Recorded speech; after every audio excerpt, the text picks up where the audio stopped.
I want to start this episode with a phrase. You've probably said it, heard it, or thought it, possibly all three. Bad at maths. I hear it constantly across all my work. I hear it from parents talking about themselves. Oh, I was never any good at maths, I'm just bad at it. I hear it from parents talking about their children. She's just like me, she can't do maths either. And I hear it from teachers. This one I heard only a few weeks ago.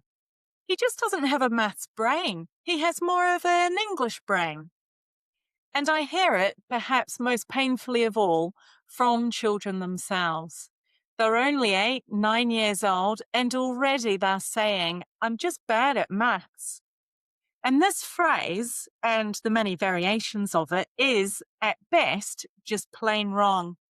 At most, it represents an incredibly damaging idea because it implies that some people simply aren't capable of learning maths, and that closes the door before anyone has even asked why it's hard. I want to spend this episode unpicking why that idea is wrong and what it costs children when we don't challenge it. Welcome to Safety in Numbers, a podcast for parents of children who struggle with maths, including those with dyscalculia or a specific learning difficulty in maths. In each episode, we explore what might be happening when maths feels difficult and what parents can do to better understand and support their child. Being bad at maths is, for a lot of people, almost a badge of honour. How many times have you been in a situation where a bill needs splitting or someone needs to work out a tip and a phone immediately appears accompanied by a laugh that says, "Oh, don't ask me, I'm hopeless with numbers." It's said lightly, it gets a laugh. Nobody questions it. In fact, I was listening to two well-known celebrities on the radio recently. They were having the kind of conversation that's warm and funny and easy to listen to.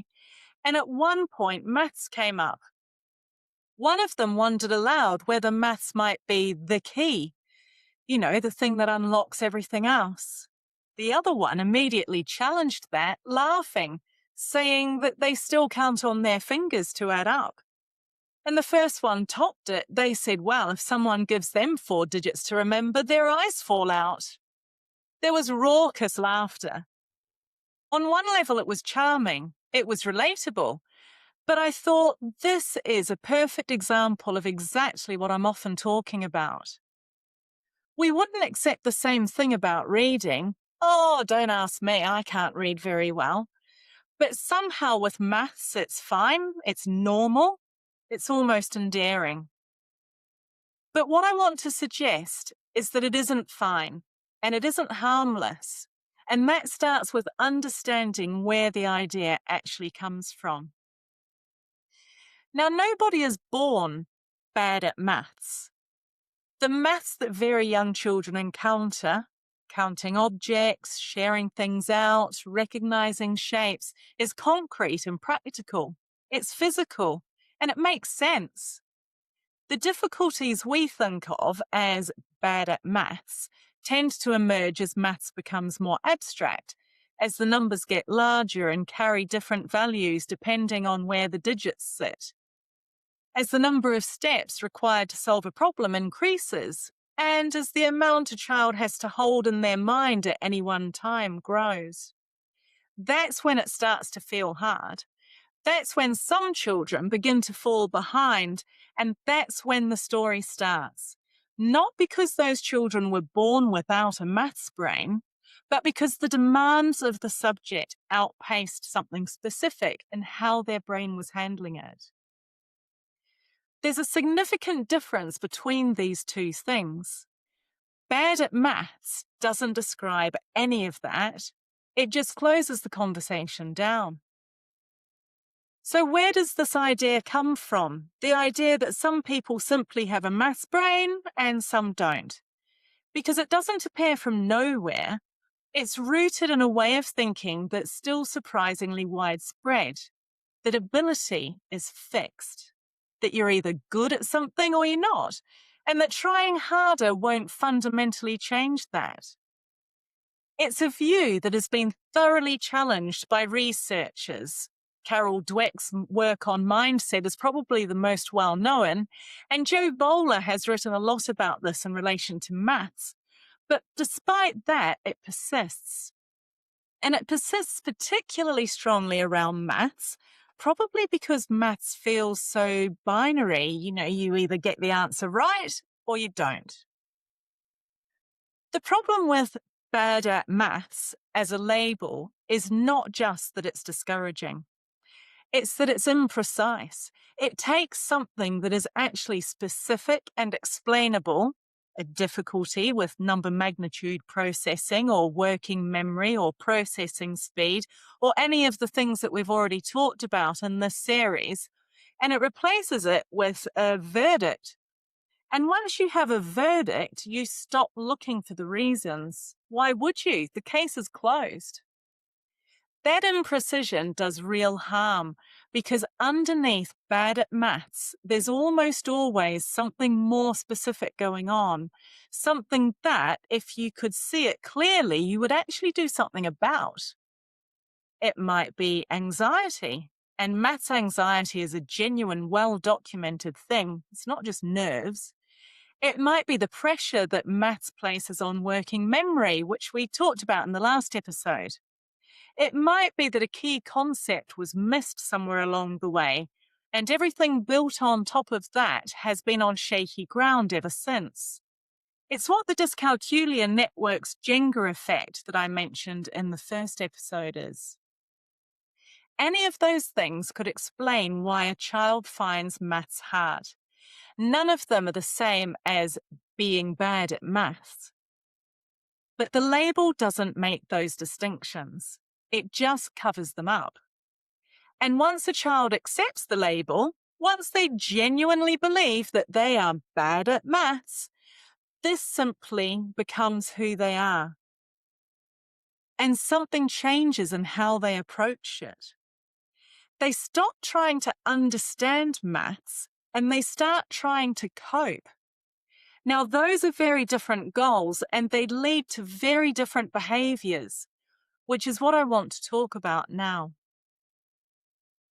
So what actually happens when a child has decided or has been told directly or indirectly that they are bad at maths? Because the label doesn't just sit there passively, it does something. Every time maths is difficult, and for these children, that's often, the difficulty experienced in that moment confirms the verdict. Of course it's hard.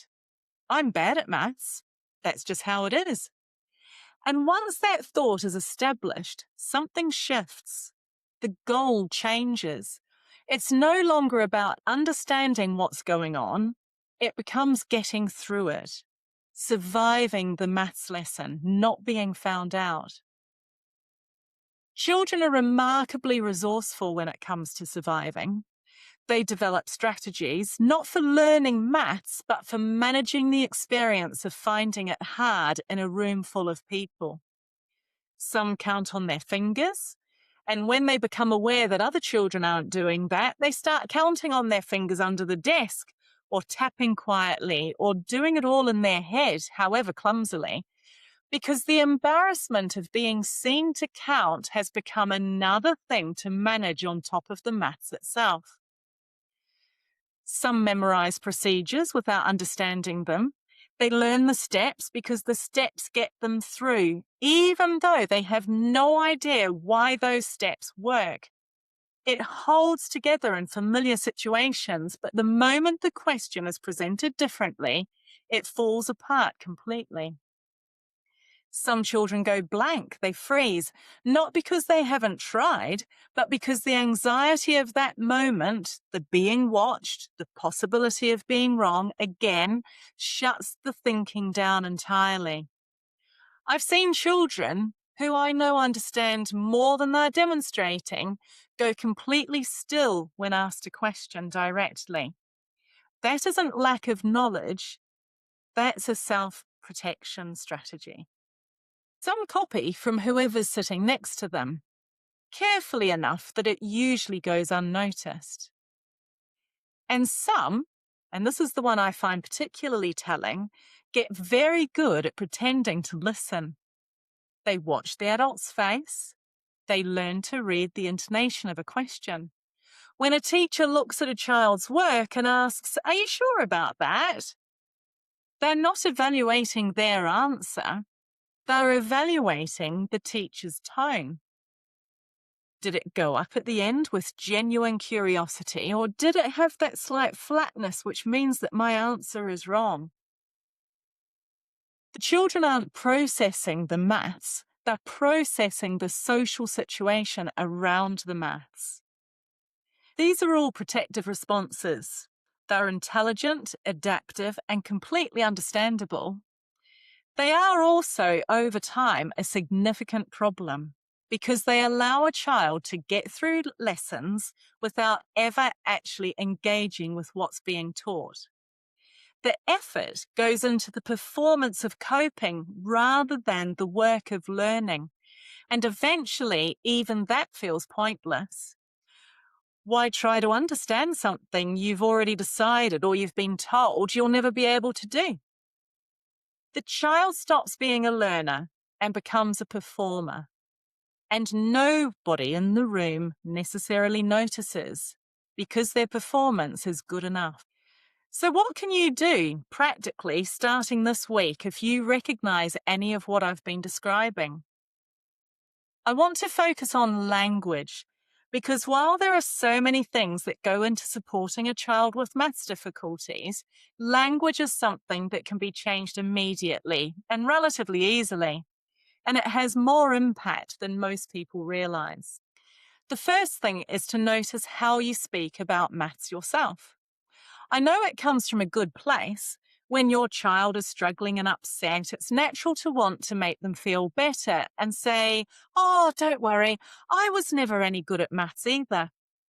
It feels like solidarity, but what it actually communicates is that not being good at maths is just how some people are. It normalizes the label rather than questioning it. And if you're a successful person, you're also telling your child that they will succeed without maths, just as you have. So if you find yourself reaching for that response, try to catch it.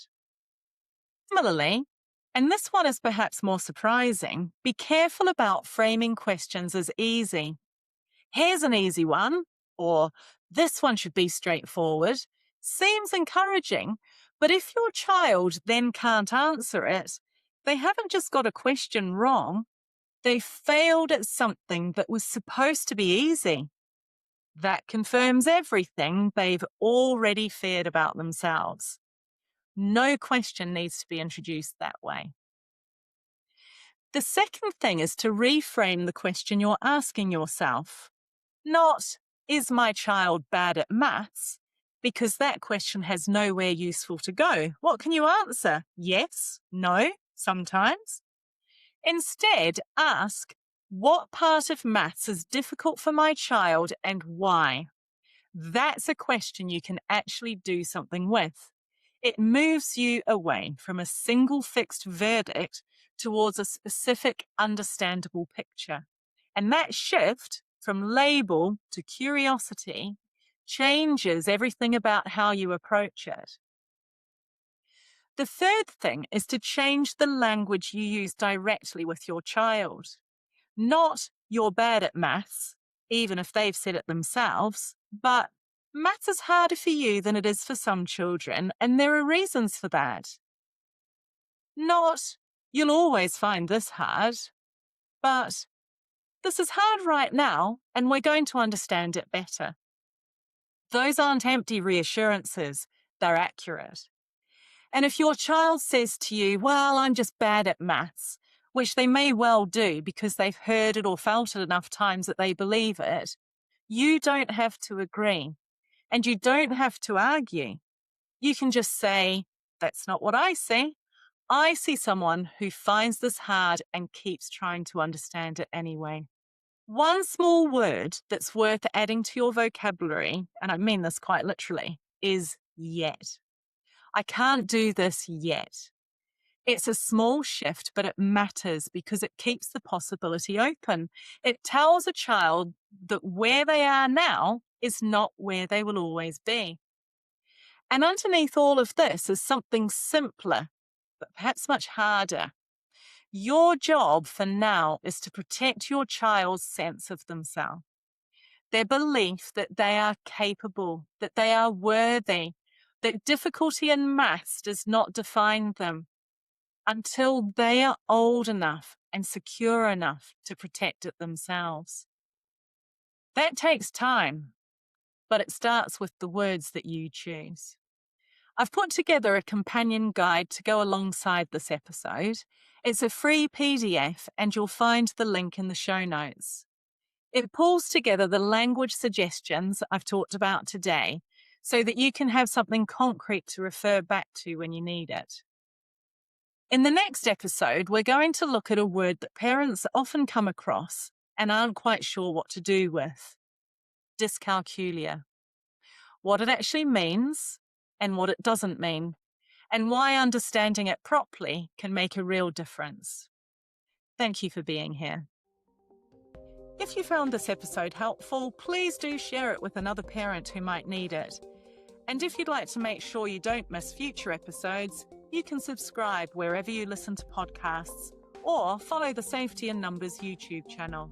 Until next time, thank you for listening.